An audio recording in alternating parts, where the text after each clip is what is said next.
నేర్చుకునేదానికి వచ్చాం. దేవుని యొక్క మర్మాలు పరిశుద్ధాత్మ ద్వారా తెలుసుకునేదానికి వచ్చాం. అందుకని దేవుని మందిరములో నివసించువారు ధన్యులు అని చెప్పని ప్రారంభించబడిన వాక్యం యెహోవాని నమ్ముకున్న వారు ధన్యులని చెప్పని కొనసాగించబడుతూ వచ్చింది. ఆయన ఇప్పుడు ఈ చివరి క్షణంలో, ఈ అంత్య దినములలో మనకేం బోధిస్తున్నాడో తెలుసా? ఇప్పుడు చదవండి ఈ వాక్యాన్ని.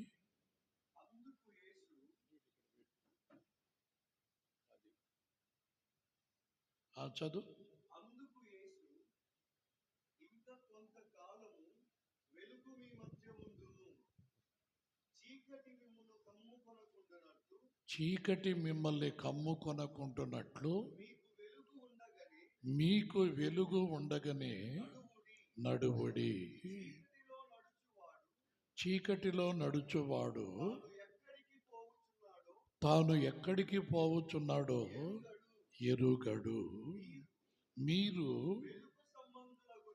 వెలుగు సంబంధులగునట్లు మీకు వెలుగుండగానే వెలుగునందు విశ్వాసముంచుడని వారితో చెప్పాను.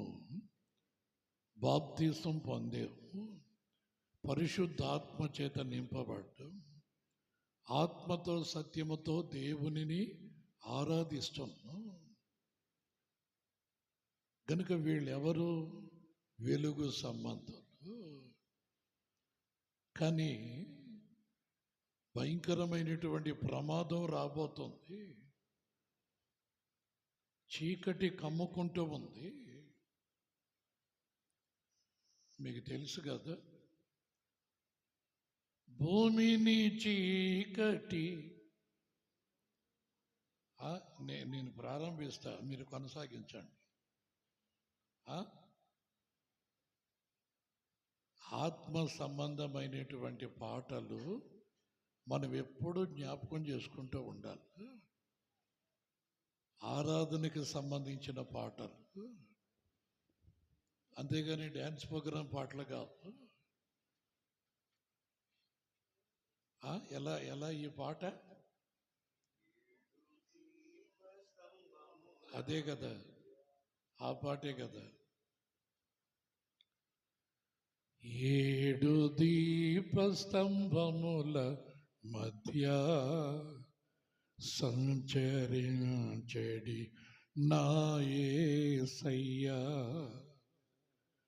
ఆత్మదీపమును వెలిగించి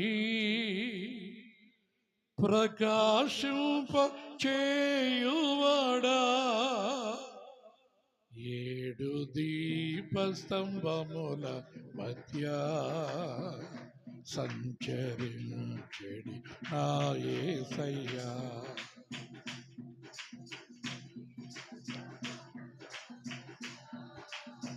గట్టిగా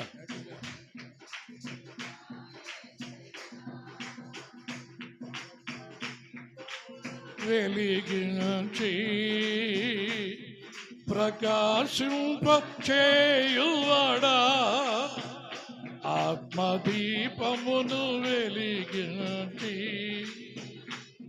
ప్రకాశింప చేయువాడా, 7 దీపస్తంభముల మధ్య సంచరించె నా యేసయ్యా. చరణం. మనోహరమైన వెలుగును చూపితివి నా నీతి సూర్యుడా, నా ఆత్మదీపమా,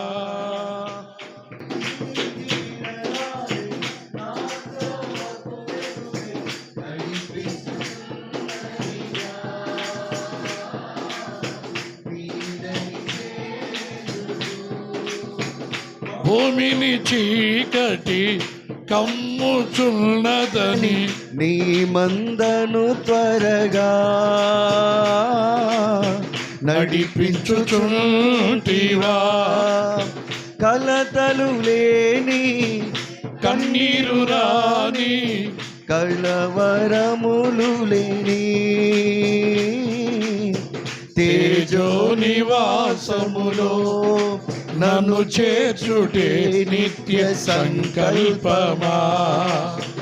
నీ నిత్య సంకల్పమా నన్ను చేర్చుటే నిత్య సంకల్పమా. నీ నిత్య సంకల్పమా. హల్లెలూయా. దేవుడు హెచ్చరిస్తున్నాడు, ఇంకా కొంతకాలము వెలుగు మీ మధ్యలో ఉంటుంది.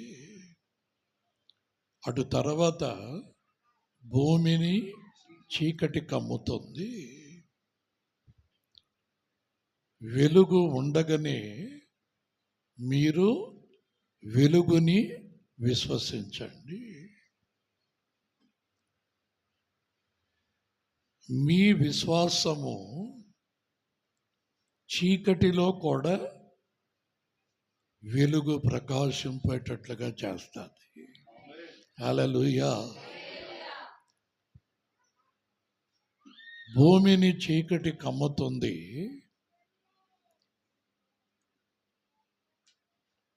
అప్పుడు వెలుగు సంబంధులైనటువంటి మీరు ఆ చీకటిలో నడిపించబడవలసి వస్తుంది. ఆ చీకటిని చూసినప్పుడు మీరు కలవరపడతారు.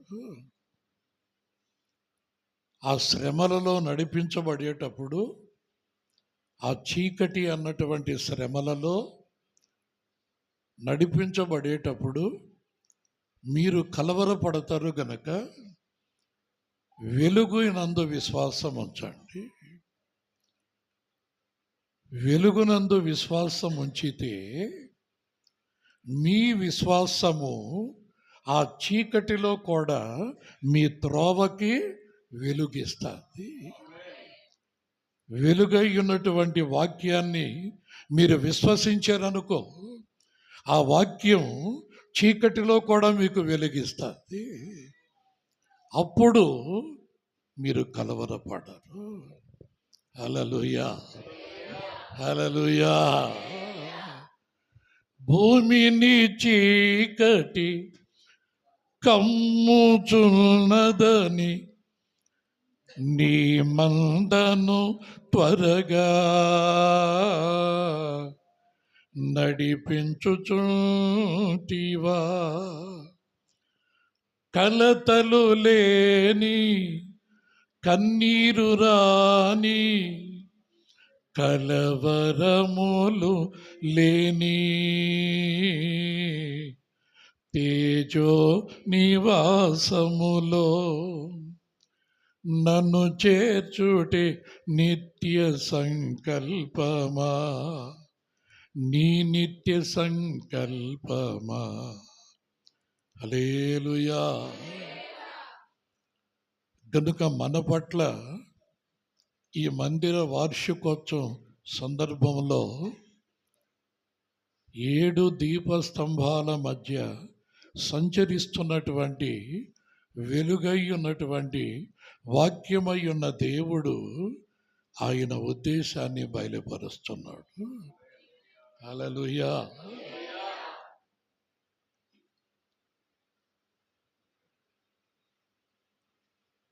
శ్రమలు వస్తాయి, చీకటి మిమ్మల్ని కమ్ముకుంటుంది.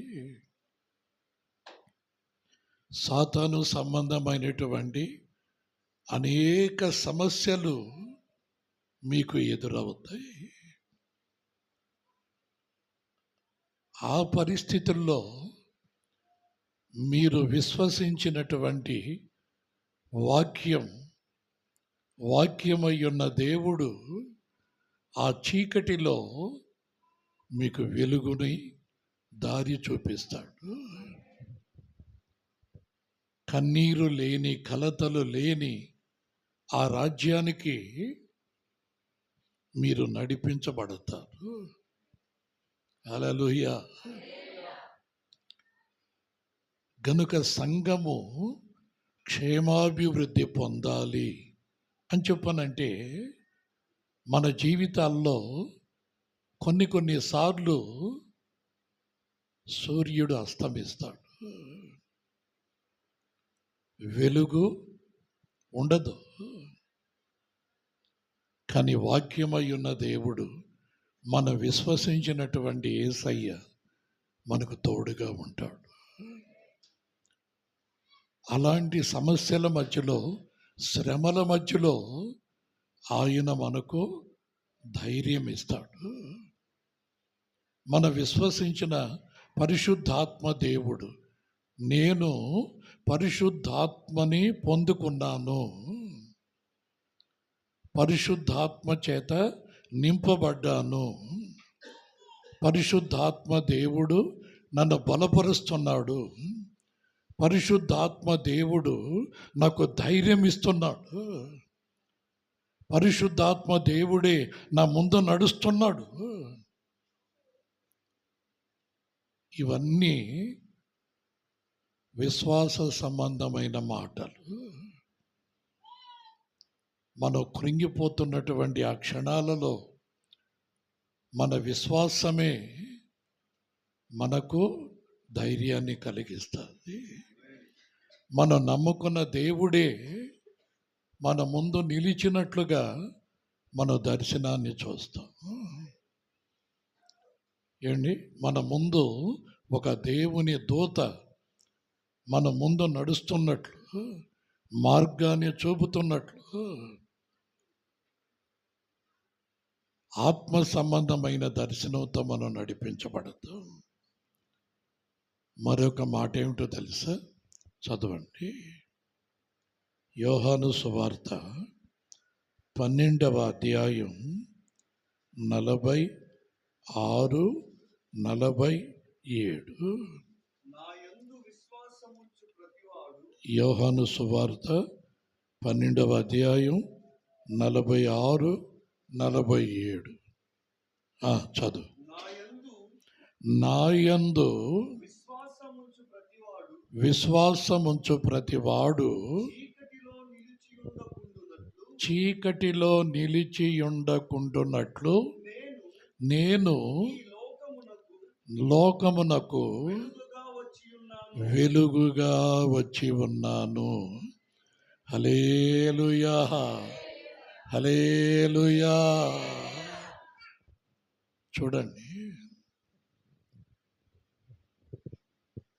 ఎలా వచ్చాడంట మన యేసయ్య, వెలుగుగా వచ్చాడట. ఎవరి కొరకు? చదవండి, వాక్యాన్ని చదవండి. అది నాయందు విశ్వాసముంచు ప్రతివాడు,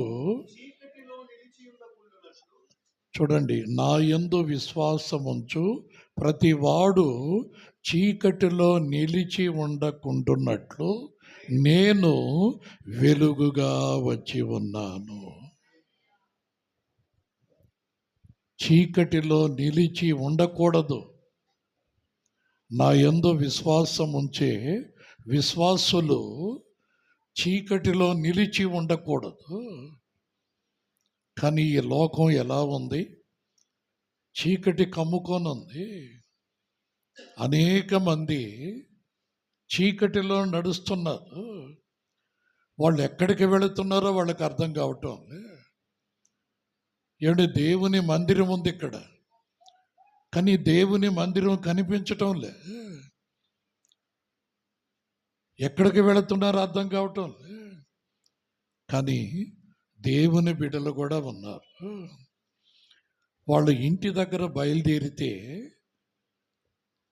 తిన్నగా దేవుని మందిరానికే వస్తున్నారు. వేరొక చోటికి వెళ్ళటం లే, వారిని వెంబడించటం లే. ఏమండి, ఈ ఊర్లోనే, ఈ పేటలోనే మన వాళ్ళు కూడా ఉన్నారు, దేవుని బిడ్డలు కూడా ఉన్నారు. మరి వారిని వెంబడించటంలే దేవుని మందిరానికి వాళ్ళు కూడా వెళ్ళేది. ఇక్కడ మనం ఆరాధన చేస్తూ ఉన్నామా? ఏమండి, నేను చూస్తూ ఉన్నానా? వెళుతూ ఉంటారు. కానీ వాళ్ళతో పాటు మరి కొంతమంది వస్తున్నారు, వాళ్ళను కూడా చూస్తున్నా.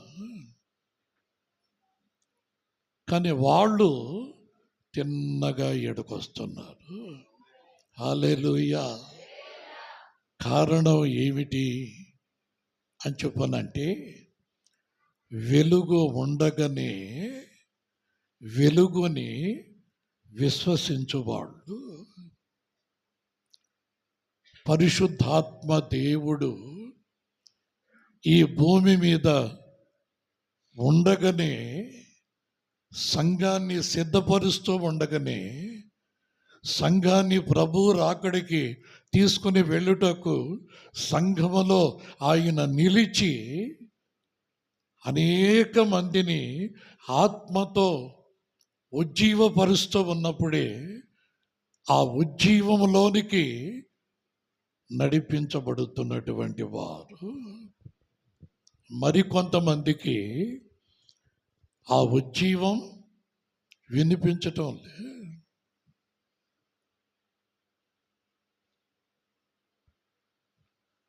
మండుచున్నటువంటి ఆ పొద కనిపించటం లేదు. ఎందుకని చెప్పనంటే, చీకటిలో నడిపించబడుతున్నారు. మనమేమనుకుంటాం తెలుసా? వాళ్ళ చేతుల్లో బైబిళ్ళు ఉన్నాయి, వాళ్ళు కూడా తెల్ల బట్టలు కట్టుకొని ఉన్నారు, వాళ్ళు కూడా ఆరాధనకు పోతున్నారు. మరి ఎక్కడ ఆరాధన? ఎక్కడ పొద మండుతుంది? ఎక్కడ పరిశుద్ధాత్మ అగ్ని రగులుకుంటుంది?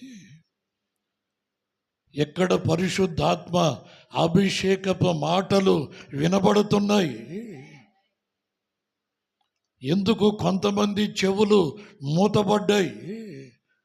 ఎందుకు కొంతమంది కళ్ళు ఉండగానే గుడ్డివాళ్ళుగా ఎక్కడికి వెళుతున్నారో అర్థం కావటం. ఎక్కడ వెలుగు ప్రకాశిస్తుంది? 7 దీపస్తంభాల మధ్యలో సంచరించుచున్నటువంటి ఆ దేవునిని ఎందుకు చూడలేకపోతున్నారు? కొంతమంది ఇటు రావటం ఏమిటి, మరికొంతమంది అటు వెళ్ళటం ఏమిటి? చీకటి కమ్ముకుంటూ ఉంది. ఆయన అంటున్నాడు, వెలుగై ఉన్న దేవుడు అంటున్నాడు, ఇంకా కొంతకాలమే, ఆమేన్, ఇంకా కొంతకాలమే వెలుగు మీ మధ్యలో ఉంటుంది. కొంతకాలమే వెలుగు మీ మధ్యలో ఉంటుంది. వెలుగు ఉండగానే మీరు జాగ్రత్త పడండి. జాగ్రత్త పడిన మీరు ధన్యులు. హల్లెలూయా.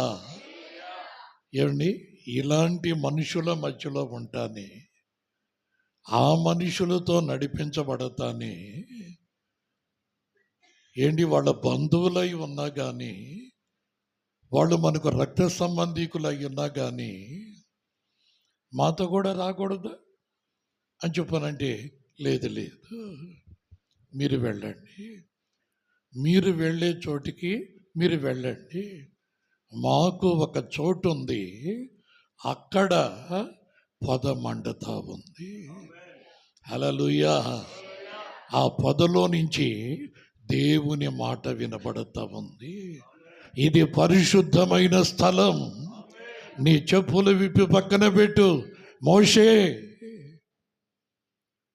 పరిశుద్ధుడైన దేవునిని ఆరాధించే ఆ చోటికి ఆ వెలుగు మమ్మల్ని ఆకర్షిస్తుంది. ఆ వెలుగు మాకు కనబడతా ఉంది. ఆ వెలుగు మమ్మల్ని పిలుస్తుంది. అది దేవుని పర్వతం. అక్కడికి పిలువబడ్డాడు మోషే. దేవుని మాట విన్నాడు. అనేక మందిని రక్షించుటకు నడుం కట్టుకున్నాడు. ఈరోజు 4 సంవత్సరాలు దేవుని కృపచేత ఈ పరిచర్య నడిపించబడతా వస్తుంది. హల్లెలూయా. గనుక వెలుగు ఉండగానే మీరేం చేశారు? జాగ్రత్త పడ్డారు. మరికొంతమంది జాగ్రత్త పడలే. మేము కూడా ప్రార్థనకి వెళుతున్నాం, మేము కూడా ఆరాధనకి వెళుతున్నాం. మాది కూడా మందిరమే, మంచిదే. ఈ అంత్య దినములలో భూమిని చీకటి కమ్ముతున్న ఈ రోజుల్లో ఆయన మంద ఆయన స్వరమును విని ఆయనను వెంబడించినటువంటి మందని త్వరగా నడిపిస్తున్నాడు. ఆ నడిపించబడుతున్నటువంటి ఆ మందకి వెలుగై ఉన్న దేవుడు ముందు నడుస్తున్నాడు. పర్వతాలు దాటుతున్నాయి, నదులు దాటుతున్నారు, రాళ్ళు రప్పలు దాటుతూ ఉన్నాయి. వాళ్ళ పాదములకు రాయి తగలనివ్వకుండా అరచేతుల మీద నడిపిస్తున్నాడు. హల్లెలూయా. ఆయన అంటున్నాడు మరొక మాట చూడండి. 12వ అధ్యాయంలో మనం ఏం చదువుకున్నాం? 46, 47లో ఏ వాక్యం ఉందో చదవండి.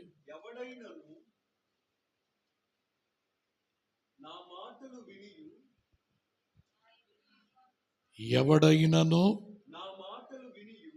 కాదు నా యందు విశ్వాసముంచు ప్రతివాడు చీకటిలో నిలిచి ఉండకుండునట్లు నేను ఈ లోకమునకు వెలుగుగా వచ్చి ఉన్నాను. ఇప్పుడు చదువు.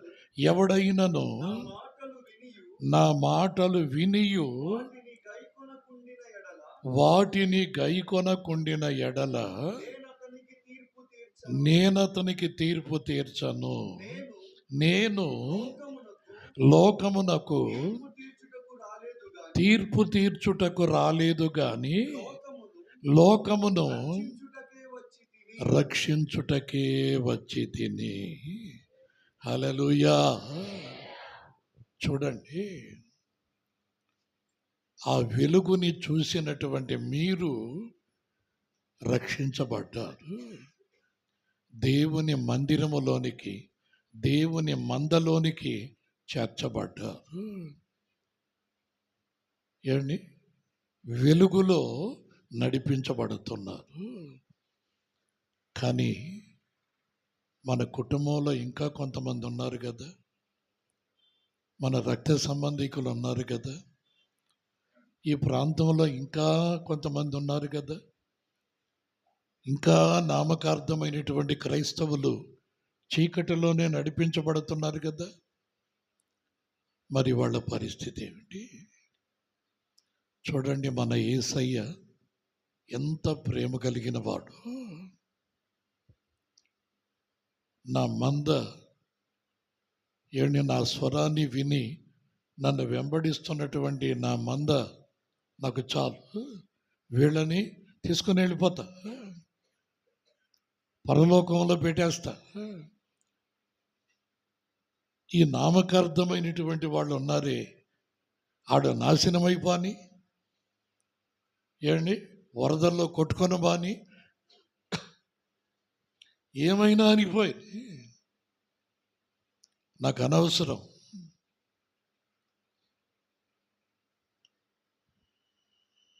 అలా అనేవాడు కాదే. ఆ విధంగా యేసు ప్రభు అనేవాడైతే ఈరోజు నేను ఇక్కడ ఉండేవాడిని కాదు, నా సహోదరుడు ఇక్కడ ఉండేవాడు కాదు. ఈ అతి పరిశుద్ధ స్థలంలో యవనస్తులైనటువంటి బిడ్డలు ఏమండి, దేవుని నివాసమైన, దేవుడు నివసించే ఈ మందిరములో, దేవుని మహిమతో నింపబడిన ఈ మందిరములో దీనిని కట్టినంత వరకే శ్యాముని దేవుడు వాడుకున్నాడు. కట్టిన తరువాత దేవుని మహిమతో నింపాడు. ఆయన అంటున్నాడు, ఇది నేను నివసించే నా నివాసం, నేను ఇక్కడ నివసిస్తున్నాను. ఇది యెరూషలేం, నూతన యెరూషలేముకి ఇక్కడి నుంచే నా మందని నడిపిస్తాను. నేను ఇక్కడ నివసిస్తున్నాను. నా మందిరములో నివసించేవారు ధన్యులు. నన్ను నమ్ముకొని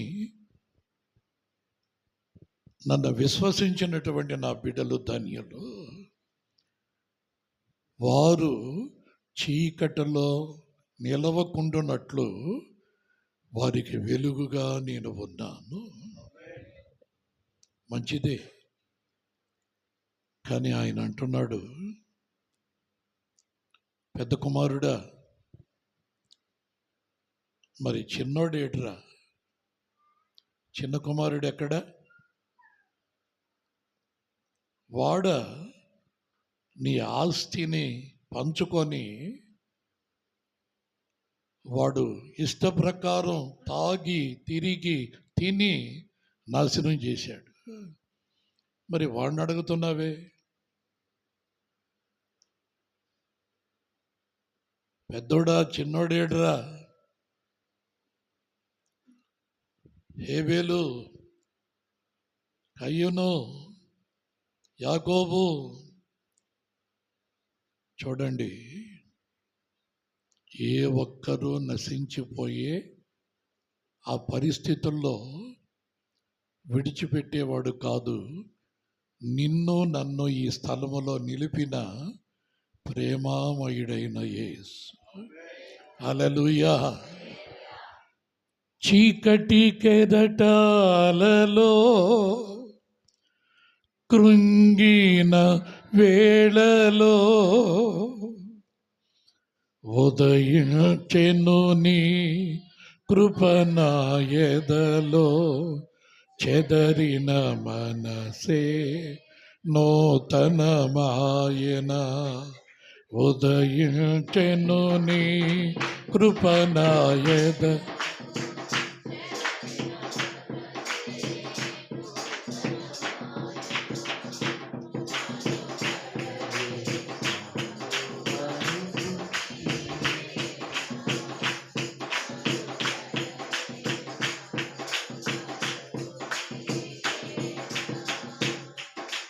నీ ప్రేమే నన్ను ఆదరించేను, నీ ప్రేమే నన్ను ఆదరించేను. సమయోచితమైన నీ కృపయే నన్ను, సమయోచితమైన నీ కృపయే నన్ను దాచి కాపాడెను. నీ కృపయే దాచి కాపాడెను. నీ ప్రేమే నన్ను ఆదరించేను. ఫలసూచకమైన మందసమా నీకై, ఫలసూచకమైన మందసమా నీకై, సజీవయాగమై. ఆమేన్.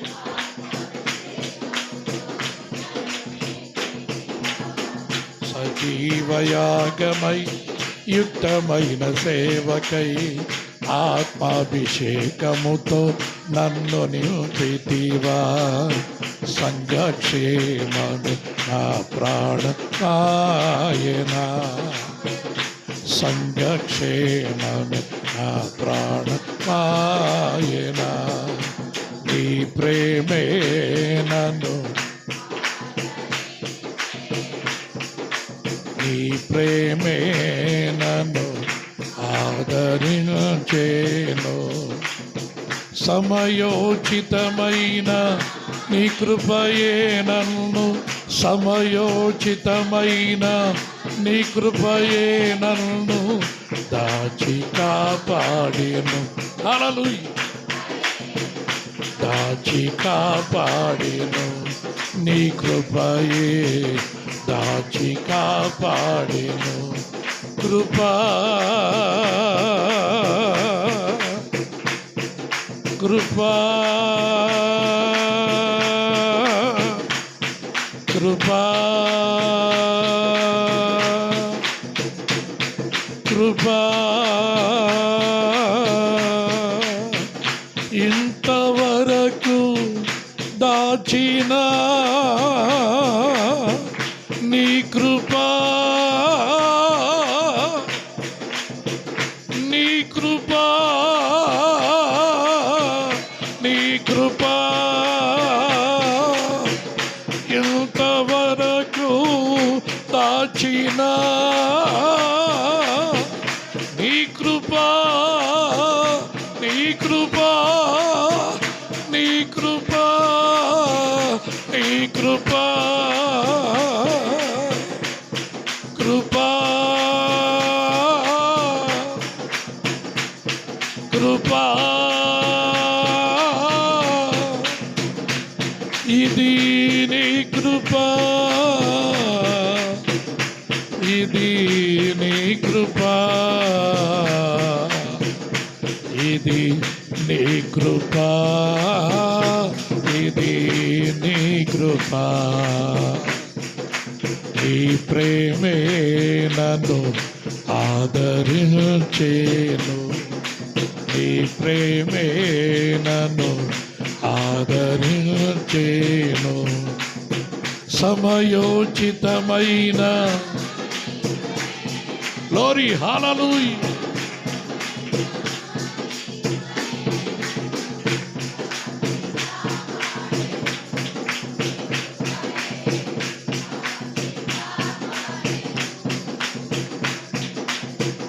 దాచి కాపాడెను, నీ కృపయే దాచి కాపాడెను, నీ కృపయే దాచి కాపాడెను.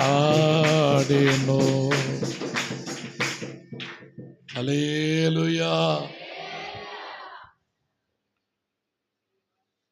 మాకంటే ముందుగా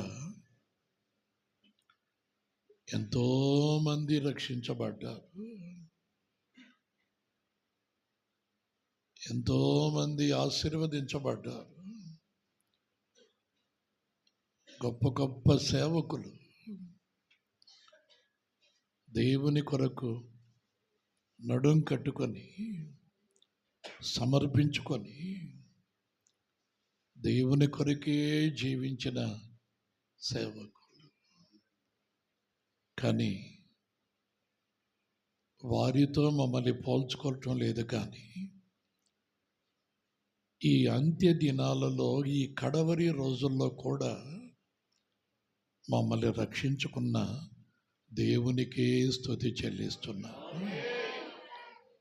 ఈ సేవని మాకిచ్చిన మా ప్రధాన యాజకునికే స్తుతి చెల్లిస్తున్నా. అనేక మంది వెలుగులో ఉన్నారు. ఆ రోజుల్లో వెలుగుని ప్రకటించారు, దీపస్తంభం మీద పెట్టబడ్డారు. కానీ కడవరి రోజుల్లో మాకు కూడా ఈ ధన్యతని దేవుడిచ్చాడు.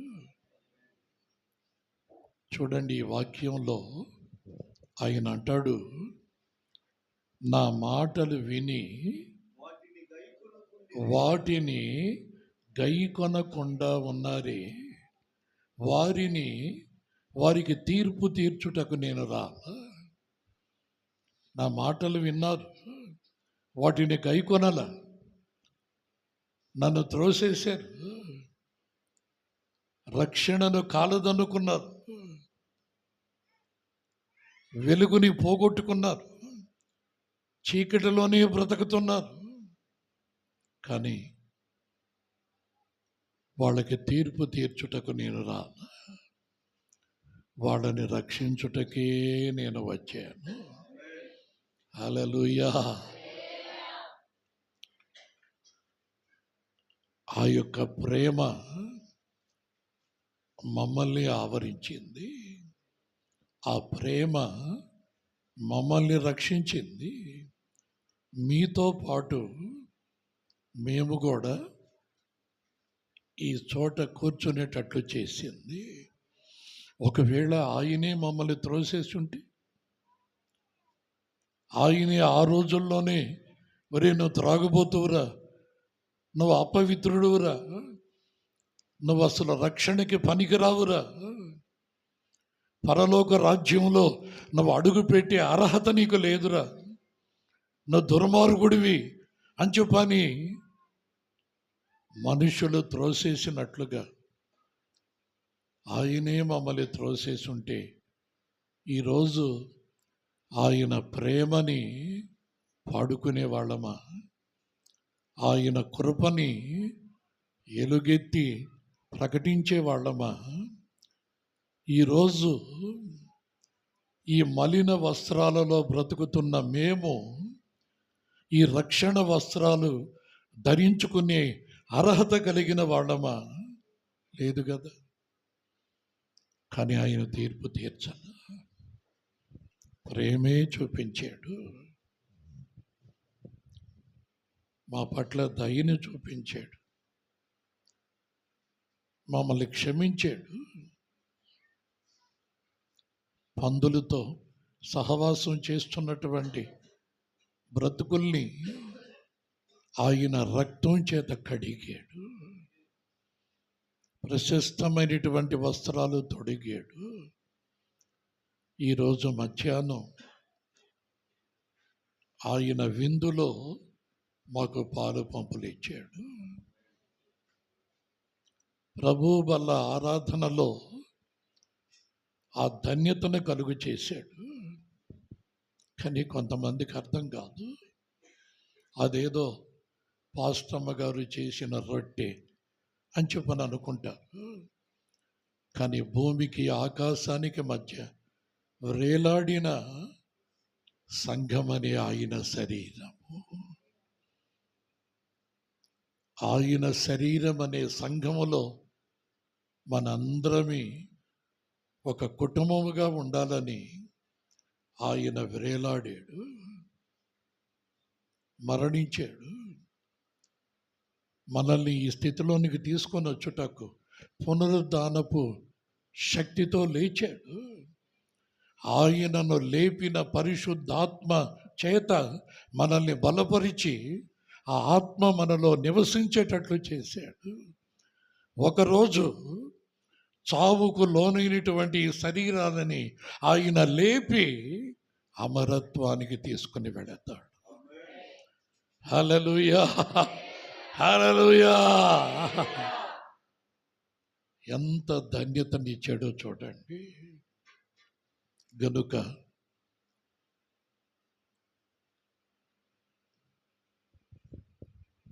మీరెవరో మాకు తెలియదు, ఏ పరిస్థితిలో ఉన్నారో తెలియదు, ఎలా కృంగిపోతున్నారో తెలియదు. ఒకవేళ దేవుని మాటల్ని హృదయంలోనికి తీసుకోలేనటువంటి బలహీనులుగా ఉన్నారేమో తెలియదు. కానీ ఆయన అంటాడు, నా మాటల్ని చదువు, ఎవడైనను నా మాటలు వినియు వాటిని గైకొనకపోయినా. ఏమండి, గత దినాలలో దేవుని సేవకుడు మీతో చెప్పిన దేవుని మాటలు ఒకవేళ మీరు స్వీకరించలేదేమో తెలియదు. ఆయన అంటాడు, వారికి నేను తీర్పు తీర్చాను, వారిని నేను త్రోసివేయను. వారు చీకటిలో ఉండేటట్లుగా వారికి నేను వెలుగునివ్వకుండా ఉండను. వారు విశ్వసించేటట్లు చేస్తాను. ఏంటి, ఒక తండ్రి అంటాడు, యేసు ప్రభు ఆ తండ్రితో అంటాడు, నీ కుమారుణ్ణి నా దగ్గరికి తీసుకొని వచ్చావు, వాడికి దయ్యాలు పట్టాయి, చావు బ్రతుకుల్లో ఉన్నాడు, వాడిని మోసుకొని నా దగ్గరికి వచ్చావు. నా శిష్యుల దగ్గరికి వెళ్ళి వాడు చేతగా, ఎందుకంటే వాళ్ళు అప్పటికి పరిశుద్ధాత్మ చేత నింపబడాల.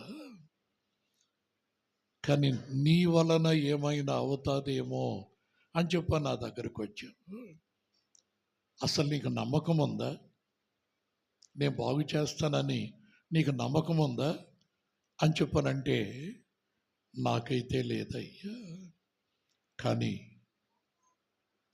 నేను నమ్మేటట్లుగా, నీ యందు విశ్వాసం ఉంచేటట్లుగా నా బిడ్డని బాగు చేస్తావు అని ఒక చిన్న నమ్మకం నాలో కలిగేటట్లుగా మొదట నాలో విశ్వాసాన్ని కలిగించయ్యా.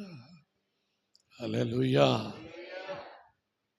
నాలో విశ్వాసాన్ని, నమ్మకం కలిగేటట్లుగా నన్ను బలపరుచయ్యా.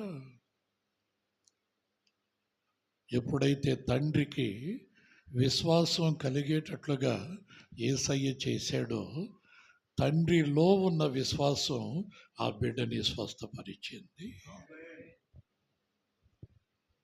చూడండి, ఒకవేళ గత దినాలలో దేవుని మాటల మీద మీకు నమ్మకం కలగకపోయి ఉండొచ్చు, అయినా కానీ ఆరాధనకు వస్తుండొచ్చు. ఆ సంగతి సేవకుడికి తెలియదు, కానీ వెలుగై ఉన్న దేవునికి తెలుసు. కానీ చీకటిలో ఉండకూడదని వారిలో విశ్వాసం కలిగేటట్లు చేశాడు, విశ్వాసులతో కూడా కూర్చునేటట్లు చేశాడు, తెల్లటి వస్త్రాలు ధరించేటట్లు చేశాడు, చీకటిలో ఉండనివ్వకుండా వెలుగులో నడిపిస్తున్నాడు. హల్లెలూయా. గనుక మనల్ని తీర్పు తీర్చి ఉంటే మనం చీకటిలో ఉండేవాళ్ళు. కనుక ఎవ్వరికి తీర్పు తీర్చబాకండి. ప్రభు వల్ల ఆరాధన దగ్గరకు వచ్చినప్పుడు మనల్ని మనం విమర్శించుకోమని ఉంది. మన అంతరంగాన్ని, మన క్రియల్ని, మనల్ని మనం విమర్శించుకోమని ఆయన బల్ల వద్దకు వచ్చినప్పుడు వాక్యం ఉంటే, ఈ రోజుల్లో ఏం చేస్తున్నారో తెలుసా? వాళ్ళని వీళ్ళని విమర్శించటం ప్రారంభిస్తున్నారు. ఈయన సంఘము ఎక్కడ క్షేమాభివృద్ధి పొందుతుంది? సంఘము ఏ విధంగా అభివృద్ధి చెందుతుంది?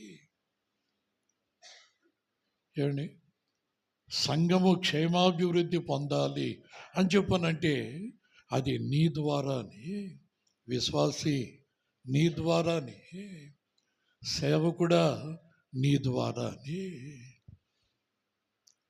నీవు సంఘాన్ని, దేవుని ప్రేమను బట్టి నువ్వు ఎంత ప్రేమించి శిలువ దర్శనం వాళ్ళు చూసేటట్లు, యేసయ్య ప్రేమని వాళ్ళు అనుభవించేటట్లు, ఆ ప్రేమని నువ్వు బయలుపరుస్తావో, ఆ ప్రేమకి వాళ్ళు ఆకర్షించబడి సంఘములో స్థిరపరచబడతారు, ప్రేమలో అంటుకట్టబడతారు, ఆత్మ ఫలములు ఫలించే అనుభవంలోనికి వస్తారు. ప్రక్కన కూర్చున్నటువంటి విశ్వాసి ఉరిమురిమి చూస్తుంటే ఏమండి అదొక మాదిరిగా ఈ పాపి కూడా వచ్చిందా ఆరాధనకి? ఈ పాపి, ఎందుకంటే ఊర్లో ఉండే వాళ్ళకి తెలుసు కదా,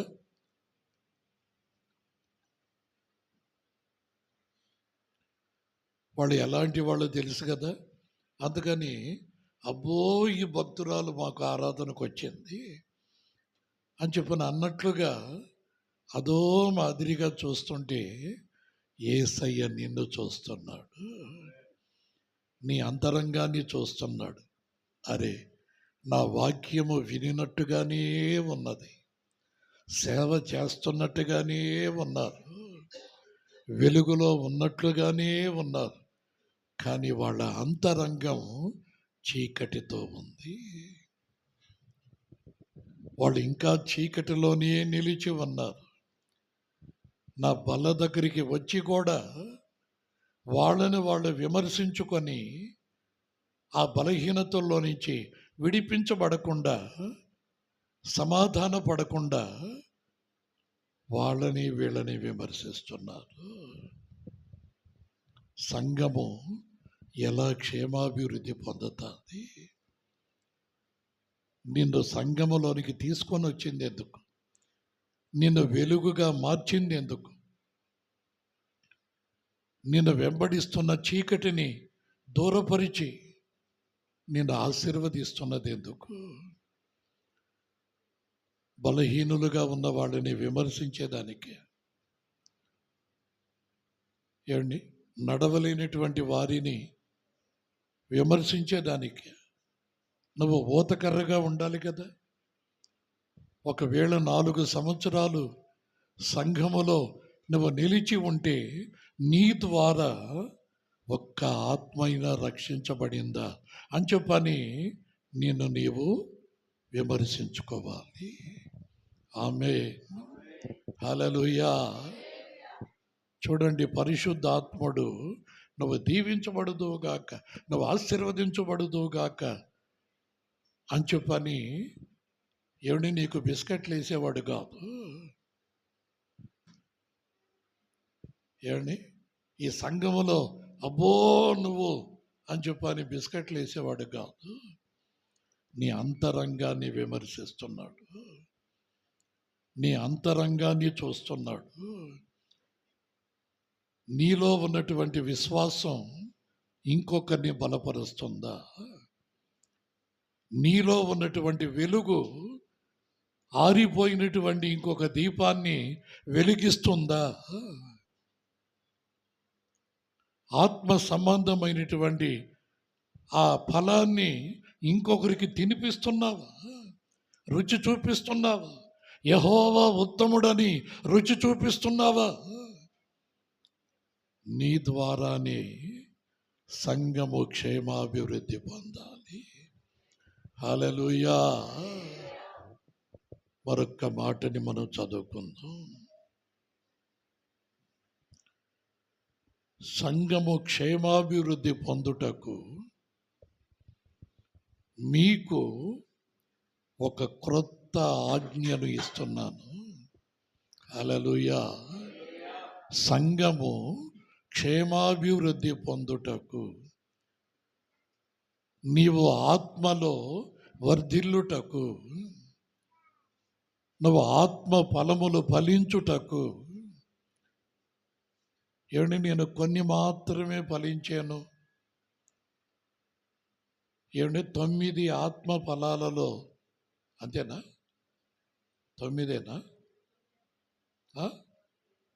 కాదు, నాకు చదువు రాదు. నేను అమెరికా నుంచి, లండన్ నుంచి రాలా, నెల్లూరు నుంచి వచ్చా. ఈ సేవలో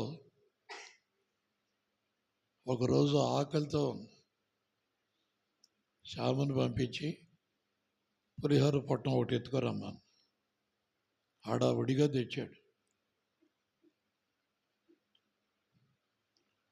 ట్రైన్ బయలుదేరుతుంది, విజయవాడ దిగేశాడు.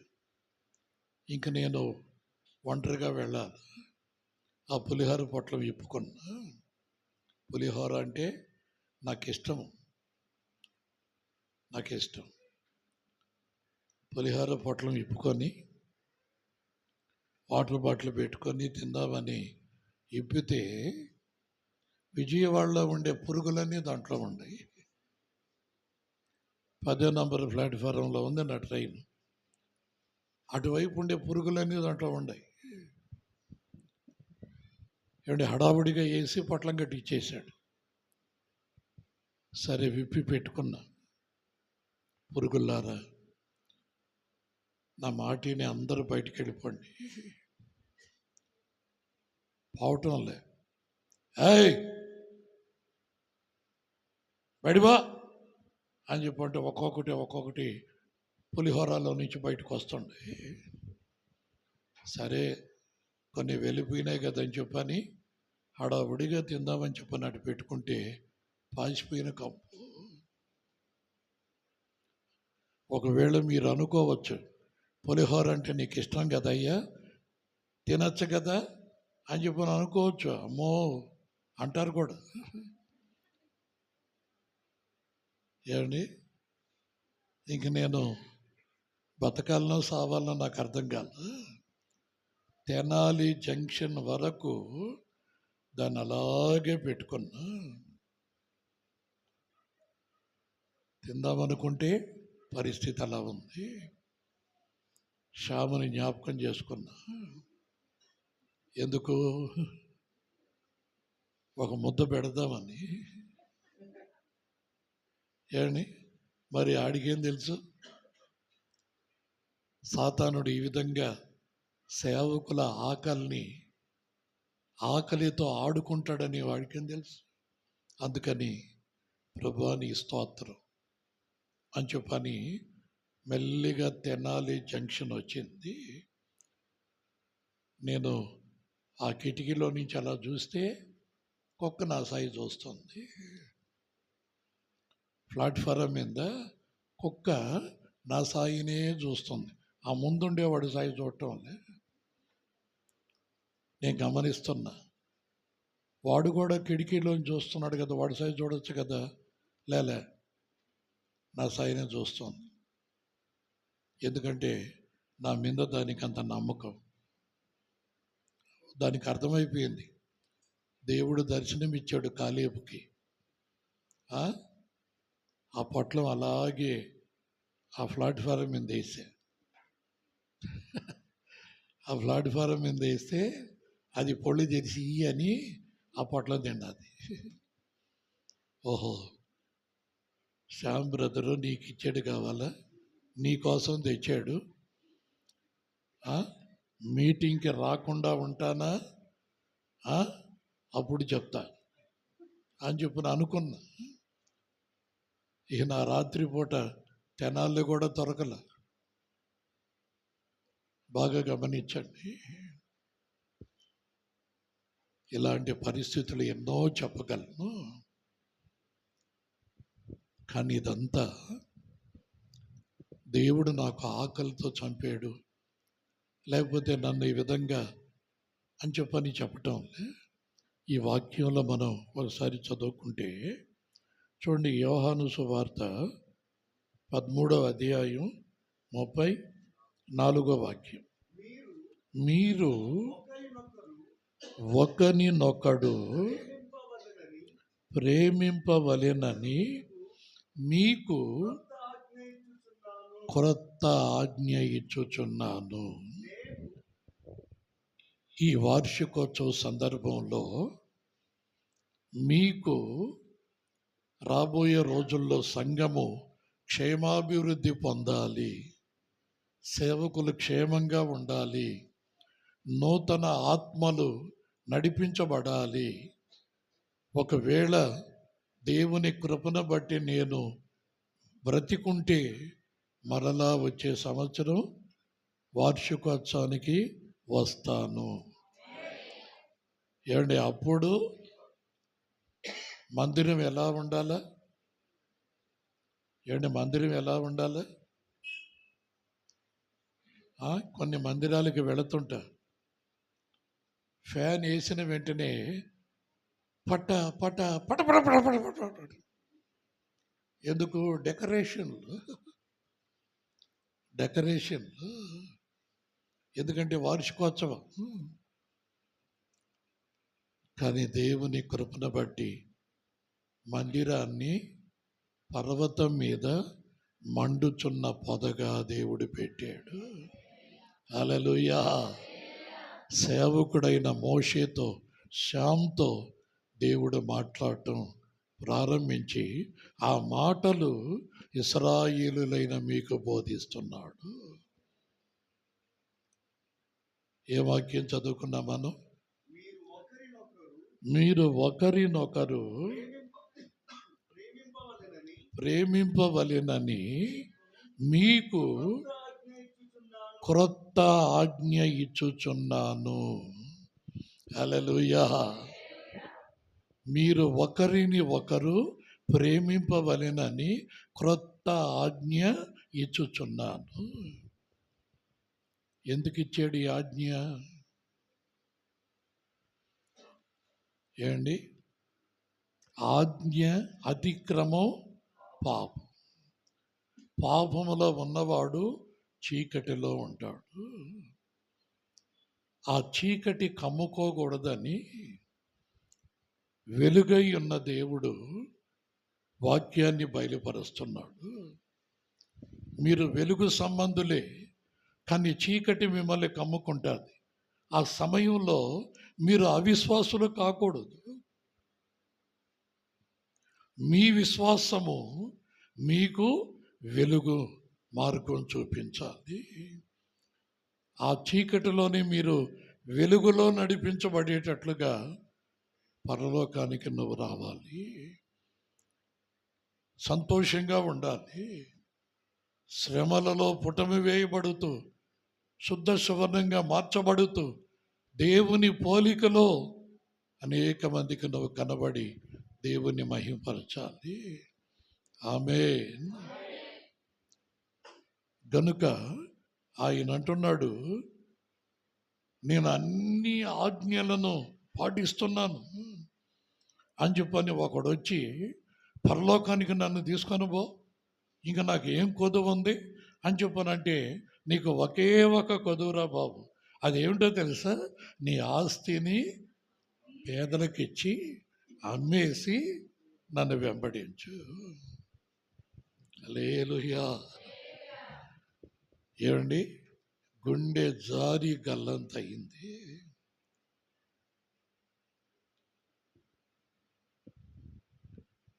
నీ ఆస్తిని అమ్మేయి, పేదలకు ఇచ్చేయి, నన్ను వెంబడించు అని చెప్పని అన్నాడండి. గుండె పగిలిపోయింది వాడికి. ఈయన కనబడలే. ఏమండి? ఆ కుక్క గద పులిహోర పొట్లం ఎత్తుకొని దూరంగా పోయి ఎప్పుడైతే తిన్నదో ఆ మాదిరిగా అంతవరకు మోకాళ్ళ మీద ఉన్న వీడు, అంతవరకు సద్బోధకుడా అన్న ఇతను ఈ మాట ఎప్పుడైతే చెప్పాడో వెళ్ళిపోయాడు. అరే బాబు ఏమిటని చెప్పానంటే, నా వల్ల కాదు, నాకిష్టమైన సేవ చేస్తాను కానీ నీకిష్టమైన సేవ చేసి దరిద్రుడుగా ఉండను. ఏమంటే నీతిమంతులు చిగురాకు వలె చిగురిస్తారు. ఆ ఆశీర్వాదం కావాలి కానీ నీతిమంతుడు విశ్వాస మూలముగా జీవించే ఆ వాక్యం మాత్రం నాకొద్దు. డబ్బు లేకుండా నేను సేవ చేయలేను. ఏమండి? డబ్బు లేకపోతే సుఖభోగాలలో నేను జీవించలేను. సేవ చేస్తా కానీ నాకు డబ్బు కావాలా? ఒరే బాబు వద్దురా, ధనాపేక్ష సమస్త కీడులకు మూలం. ఆ కీడుల్లో నుంచి తప్పించబడేదానికి వాక్యమయ్యున్న దేవుడు నీతో మాట్లాడుతున్నాడు. గనుక యెహోవాని నమ్ముకున్నవాడు ధన్యుడు, డబ్బుని నమ్ముకున్నవాడు పాడైపోతాడు. సామెతల గ్రంథం అంటుంది. నేను పాడైపోయినా పర్వాలేదు, 4 రోజులైనా కళకళలాడుతూ ఉండాలి. అడు తర్వాత పరిస్థితి ఏమిటి? దుఃఖమే కదా, కన్నీరే కదా. సంపాదించిన డబ్బు హాస్పిటల్ పాలే కదా. ఒకవేళ స్పెషల్ రూమ్లో ఉండొచ్చు, సంపాదించుకున్నావు. ఈ రోజుల్లో కష్టపడి సంపాదించుకున్న డబ్బే నిలబట్టంలే. ఈరోజు ఒక దైవ సేవకుడు ఆరాధనలో ఒక మాట చెప్తున్నాడు. ఏమనో తెలుసా? డబ్బు మిమ్మల్ని చీకటిలోనికి నడిపిస్తుంది, డబ్బు మిమ్మల్ని భ్రమ పెడతాది. 1,00,000కి 4 లక్షలు ఇస్తానంటది, 100కి 1000 రూపాయలు ఇస్తానంటది. మిమ్మల్ని మెల్లిగా ధనాపేక్షలేక లాగుతుంది. చివరికి మీ ఇండ్లు కూడా అమ్మేస్తారు. ఆఖరాకి మీ పిల్లల్ని కూడా అమ్ముకుంటారు, నీ భార్యను కూడా అమ్మేస్తావు. అలాంటి దుస్థితిలోనికి రాకుండా ఉండేటట్లుగా మీరు ధనాపేక్ష వైపు నడిపించబాకండి. నువ్వు సేవ చేయాలనుకుంటున్నావా? నీతిమంతుడైనటువంటి యేసు రక్తములో కడగబడి విశ్వాస మూలముగా సేవ చేయి. హల్లెలూయా. విశ్వాస మూలముగా సేవ చేయి. చిగురాకు వలె చిగురించు. 10 మంది ఉన్నటువంటి ఆ సంఘం మహావృక్షము చేస్తాడు ఆయన. ఆ నీడ క్రిందకి అనేక పిచ్చుకలు వచ్చి వాలతాయి. నీవే అనేక మందికి ఒక నీడగా మారతావు. హల్లెలూయా. దేవుడు నీకు ఇస్తున్న దాంతో సంతృప్తిగా బ్రతుకు, తృప్తిగా బ్రతుకు. కానీ ఈ రోజుల్లో సాతానుడు ఏం చేస్తున్నాడో తెలుసా? ధనాపేక్ష కలుగు చేస్తున్నాడు. ఎక్కడ డబ్బు వస్తుందో, ఎవరితో తిరిగితే డబ్బు వస్తుందో, ఏ విధమైనటువంటి మాస్టర్ ప్లాన్ చేస్తే డబ్బు వస్తుందో అని చెప్పని ధనాపేక్ష వైపు పరిగిస్తున్నారు. అయినా కానీ దేవుని వాక్యం వినపోయినటువంటి పరిస్థితుల్లో వాళ్ళు ఉన్నా కానీ చేతులు చాపి పిలుస్తున్నాడు. హల్లెలూయా. నీకు నేను తీర్పు తీర్చను, నీకు నేను తీర్పు తీర్చను. తీర్పు తీర్చుటకు రాలా, నిన్ను రక్షించుటకే వచ్చాను. నీ జీవితాన్ని ఆశీర్వదించుటకే వచ్చాను. చీకటిలో ఆ చీకటి నీకు గురుడితనం కలుగు చేస్తూ ఉండగా ఆ గురుడితనంలో నుంచి నిన్ను విడిపించుటకే వచ్చాను. ప్రియమైనటువంటి వారులారా, వాక్యం అంటుంది, మీరు ఒకరిని ఒకరు ప్రేమించుకోనండి. చదువు. మీరు ఒకరినొకరు ప్రేమింపవలెనని మీకు క్రొత్త ఆజ్ఞ ఇచ్చుచున్నాను. నేను మిమ్మల్ని ప్రేమించినట్లే మీరును ఒకరినొకడు ప్రేమింపవలెను.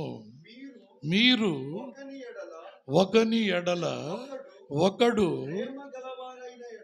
ప్రేమ కలవారైన ఎడల దీనిని బట్టి మీరు నా శిష్యులని అందరూ తెలుసుకొందురనెను.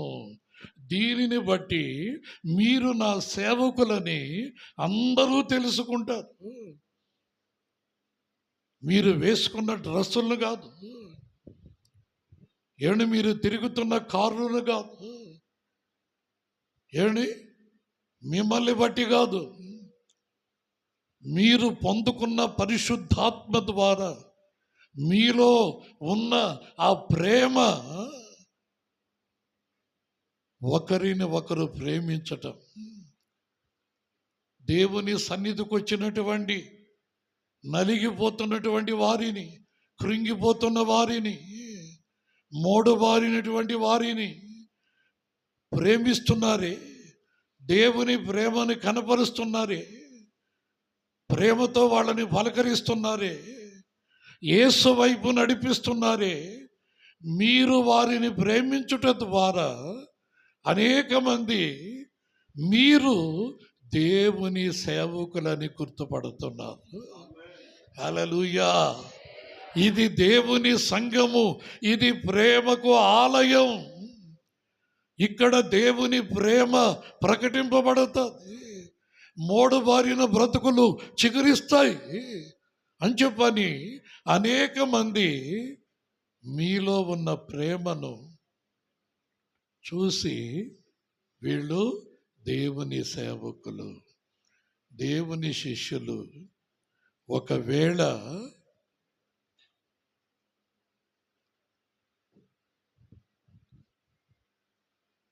మీరు సంఘాన్ని ఆ విధంగా ప్రేమించకపోతే, ఒకరిని ఒకరు ప్రేమించుకునే ఆత్మ సంబంధమైన ప్రేమ లేకపోతే సంఘము క్షేమాభివృద్ధి పొందదు, సంఘము ఆశీర్వదించబడదు. నీవు కూడా ఆత్మ ఫలములు ఫలించలేవు, ఎండిపోయే అనుభవంలోనికి వస్తావు. నువ్వు ఎప్పుడైతే సంఘ క్షేమాన్ని కోరుకుంటావో, ఏమండి, సంఘ క్షేమాన్ని కోరుకుంటావో, నా ప్రభు అయినటువంటి యేసయ్య నీ జీవితంలో అద్భుతమైన కార్యాలు చేస్తాడు. నీతిని నువ్వు ఎప్పుడైతే కాపాడుకుంటావో, నీతిమంతురాలువైన నిన్ను, నీతిమంతుడవైన నిన్ను చిగురాకు వలె చిగురింపచేస్తాడు. ఓట యొద్ద నిన్ను నిలబెడతాడు. అది ఎండాకాలమైన భయంకరమైనటువంటి కరువైన ఆ ఓట ఎండిపోదు, నీ జీవితం వాడిపోదు. ఎందుకంటే సంఘ క్షేమాన్ని కోరుకుంటున్న వ్యక్తివి. సేవకుడు క్షేమంగా ఉండాలి, సేవకురాలు క్షేమంగా ఉండాలి, ఆ కుటుంబం ఆశీర్వదించబడాలి, ఇంకా వాళ్ళకి ఆరోగ్యం రావాలి, ఇంకా వాళ్ళు ఎక్కువ కాలం బ్రతకాలి. దేవుని వాక్యం అనే ఆ వెలుగు మాకు సమృద్ధిగా బోధించాలి. దీపస్తంభం మీద మేము పెట్టబడి ఆత్మ సంబంధమైన వెలుగుతో నింపబడాలి, మేము వెలుగు సంబంధులుగా ఉండాలి అన్నటువంటి ఆశ నీలో చిగురించే కొలది నువ్వు పచ్చగా ఉంటావు, సంఘము క్షేమాభివృద్ధి పొందుతుంది. ఒకవేళ నీవు దేవుని ప్రేమ నీలో లేకపోతే, ఆజ్ఞ అతిక్రమించినటువంటి వ్యక్తి అవుతావు. ఒకరిని ఒకడు ప్రేమ కలిగి ఉండండి, ఇది క్రొత్త ఆజ్ఞ అన్నటప్పుడు ఆ ఆజ్ఞను నువ్వు పాటిస్తే ఆశీర్వదించబడతావు, సంఘము క్షేమాభివృద్ధి పొందుతుంది. ఒకవేళ ఆ ఆజ్ఞను నీవు మితిమీరితే, ఆజ్ఞ అతిక్రమం చేస్తే పాపములో ఉంటావు, పాపములో ఉంటావు. కానీ ఎలా భ్రమపడతావో తెలుసా? నేను వెలుగులోనే ఉన్నాను. సాతానుడు ఆ విధంగా ప్రేరేపిస్తాడు, నేను వెలుగులోనే ఉన్నా, వెలుగులో ఉన్నాను అని చెప్పని నువ్వు అనుకుంటున్నావు, కానీ వెలుగు సంబంధమైన క్రియలు లేవు. ఏంటి? వెలుగు సంబంధమైన క్రియలు లేవు. నీకు ఎవరైతే భజన చేస్తారో, ఏంటి, నీకు ఎవరైతే సపట కొడతారో, అబ్బా నీ అంత భక్తురాలు, నీ అంత సేవకురాలు, నీ అంత సేవకుడు అసలు ఈ ఊర్లోనే లేడు అని చెప్పని భజన చేస్తా నీ వెనక తిరుగుతారో, ఏమండి, వాళ్ళ ద్వారా నీవు పతనంలోనికి దిగజారిపోతావు, భ్రమపడతావు. అయితే వాక్యం అంటుంది చూడండి, నీవు నీ సహోదరుని ప్రేమించకపోతే, నీ సహోదరిని ప్రేమించకపోతే నీవు చీకటిలో నిలిచి ఉన్నావు. ఉందా వాక్యం? యోహాను రాసిన మొదటి పత్రిక 2వ అధ్యాయము 9వ వచనము. వెలుగులో ఉన్నానని చెప్పుకొనుచు తన సహోదరుని ద్వేషించువాడు ఇప్పటి వరకును చీకటిలోనే ఉన్నాడు. తన సహోదరుని ప్రేమించువాడు వెలుగులో ఉన్నవాడు, అతని యందు అభ్యంతర కారణమేమియో లేదు. తన సహోదరుణ్ణి ద్వేషించువాడు చీకటిలో ఉండి చీకటిలో నడుచుచున్నాడు. చీకటి అతని కన్నులకు గురుడితనము కలుగు చేసిన గనుక తానెక్కడికి పోవుచున్నాడో అతనికి తెలియదు. హల్లెలూయా. చూడండి, దేవుడు మనల్ని ఎలా ప్రేమిస్తున్నాడో చూడండి. ఒకవేళ మనకు తీర్పు తీరిస్తే మనలో ఏదైనా పొరపాట్లుండి తప్పిదములుండి దేవునికి వ్యతిరేకంగా నడిపించబడే ఆ నడక ఉండి ఒకవేళ వాక్యాన్ని మనం విసర్జించే ఆ పరిస్థితుల్లో ఉంటే ఆయన మనల్ని త్రోసివేయాలి కదా, దేవుని సన్నిధికి మనల్ని నడిపించకూడదు కదా, ఆయనతో నివాసం చేసే ఆ ధన్యత ఇవ్వకూడదు కదా. కానీ లోకానికి ఆయన వెలుగుగా వచ్చి మనం చీకటిలో ఉన్నామని తెలియపరిచి చీకటిలో ఉండనివ్వకుండా మనల్ని ఏ విధంగా వెలుగులోనికి తీసుకుని వచ్చేదానికి, వెలుగుని విశ్వసించండి, వెలుగుని ప్రేమించండి, ఆ ప్రేమలో నిలిచి ఉండండి. ఒకరిని ఒకరు ప్రేమించుకోండి, సంఘములో ద్వేషించుకోబాకండి. ఒకవేళ సేవకులైతే విశ్వాసుల్లో ఏదైనా పొరపాట్లుంటే వాటిని ఎత్తి చూపించబాకండి, వాటిని విమర్శించబాకండి. ఒకవేళ వాళ్ళల్లో ఉన్న చీకటి నిన్ను ఆవరిస్తుందేమో, ఆ చీకటి నీ కుటుంబాన్ని కమ్ముకుంటుందేమో, ఆ చీకటి నీ కళ్ళకి గురుడితనం కలుగు చేసి నిన్ను ధనాపేక్ష వైపు నడిపిస్తుందేమో, సమస్త కీడులకు మూలమవుతుందేమో.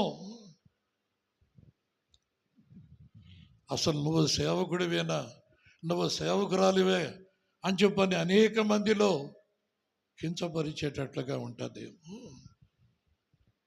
అందుకని ప్రేమించుకోండి, ఆత్మ సంబంధమైన ప్రేమ కలిగి ఒకరిని ఒకరు ప్రేమించుకొని అందరూ వెలుగులో నడిపించబడండి. మీరు చీకటిలో నుంచి వెలుగులోనికి నడిచి దాటిబడి ఉన్నారని వాక్యం అంటుంది. గనుక ఈ రాత్రి ఈ వార్షికోత్సవ సందర్భంలో దేవుడు అనేక విషయాలుగా హెచ్చరించాడు. వారి వలె మనం నడిపించబడకూడదు, వారి వలె మనం చీకటిలో ఉండకూడదు. గనుక విశ్వాసము ద్వారా మనం వెలుగు సంబంధులుగా ఒకరిని ఒకరు ప్రేమించుట ద్వారా, దేవుని ప్రేమని మనం కనపరచుట ద్వారా, క్రొత్త ఆజ్ఞను మనం నమ్మి దానిని అనుసరించుట ద్వారా మన వెలుగు సంబంధులుగా ఉంటాము. హల్లెలూయా. నీ వెలుగు అనేక మందికి ప్రకాశించేటట్లు అనేక మంది ఆత్మ దీపం వెలిగించబడి నీతో పాటు నీలో ఉన్న వెలుగుని వెంబడించి సంఘములోనికి చేర్చబడి సంఘము క్షేమాభివృద్ధి పొందినట్లు దేవుడు మిమ్మల్ని దీవించునుగాక. మిమ్మల్ని దీపస్తంభం మీద అమర్చునుగాక. మీలో ఆ దీపకాంతి ఆరిపోనివ్వకుండా పరిశుద్ధాత్మ అభిషేకం అనే ఆ నూనె మీ హృదయంలో కృమ్మరించి మీలో ఆత్మ దీపం నిత్యము వెలిగేటట్లు చేయునగాక. మీ వెలుగుని అనేక మంది వెంబడించి వారు కూడా వెలుగు సంబంధులై ఆశీర్వదించబడుదురుగాక. తలలు వంచి ప్రార్థన చేసుకుందాం.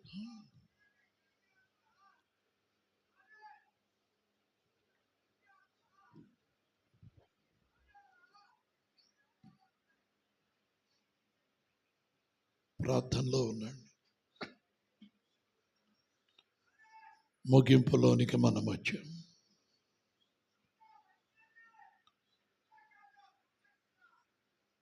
ఈ ముగింపు రోజు ఆయన అంటున్నాడు, మీకు ఒక క్రొత్త ఆజ్ఞ ఇస్తున్నాను. ఈ మందిర వార్షికోత్సవ సందర్భంగా సంగమా, మీరు క్షేమాభివృద్ధి పొందినట్లు ఒక క్రొత్త ఆజ్ఞ ఇచ్చుచున్నాను. మీలో దేవుని ప్రేమ నివసించాలి. ఆ ప్రేమ పరిశుద్ధాత్మ ద్వారా క్రమరించబడాలి. ఆ ప్రేమ ఒకరిని ఒకరు పలకరించుకొని ఆ ప్రేమలో మీరు నిలిచి ఉండాలి. దేవుని ప్రేమ ద్వారా మీరు క్షేమాభివృద్ధి పొందాలి. మీరు ఆశీర్వదించబడు కొలది మిమ్మల్ని